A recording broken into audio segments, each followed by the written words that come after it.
First reactions to WVU head basketball coach Bob Huggins' comments he made in an interview with a Cincinnati radio station have been pouring in nationwide and among those here in the communities of West Virginia. Thank you for joining us for 7 News at 10. I'm Steve Moore. And I'm Bailey Martin. I sat down with one former West Virginia University student who shared a new perspective on the situation to shed light on what the community is feeling. Wheeling resident Justice Hudson attended West Virginia University from 2015 to 2019. He's also a gay man, part of the LGBTQIA+ community, who experienced the culture on campus firsthand and was once in the shoes of many students there now. There is no other reason for the use of that word in our modern context other than to hurt somebody. And ultimately, when that's being used by people like Bob Huggins, in positions of power or positions of influence, it does trickle down. Huggins has since apologized for using a homophobic slur to revert to Xavier fans while also belittling Catholics during this radio interview. I am in a position now where it doesn't affect me. But when I was younger and that word was getting said to me, it really mentally took a toll on me. It makes you feel worthless. It makes you feel othered.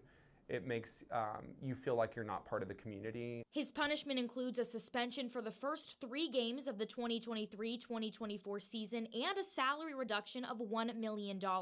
That money will be used to support WVU's LGBTQ+ and mental health awareness centers. It's a sad way to have their budget increased, but nonetheless, I think that that's going to do good. I do think it's a little too late.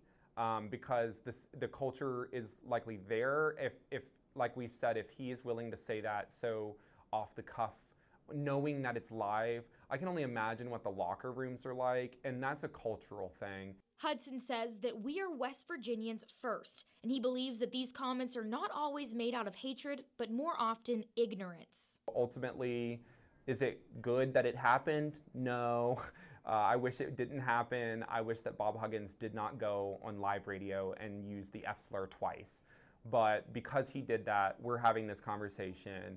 Resources are being directed towards organizations that help not only queer people, but people with mental health issues. And ultimately, that's a good thing. He encourages LGBTQ+ students on campus to run for office, join sports teams, and feel empowered to make differences on and off campus. Because in his words, how things change is when people feel empowered to be part of it. In his released apology, Huggins stated, quote, "As I have shared with my players over 40 years of my coaching, there are consequences for our words and actions, and I will fully accept any coming my way. I'm ashamed and embarrassed and heartbroken for those I have hurt. I must do better, and I will." In addition to his suspension and pay cut, Huggins' contract will be amended from a multi-year agreement to a year-by-year agreement that will begin on May 10th of this year and end on April 30th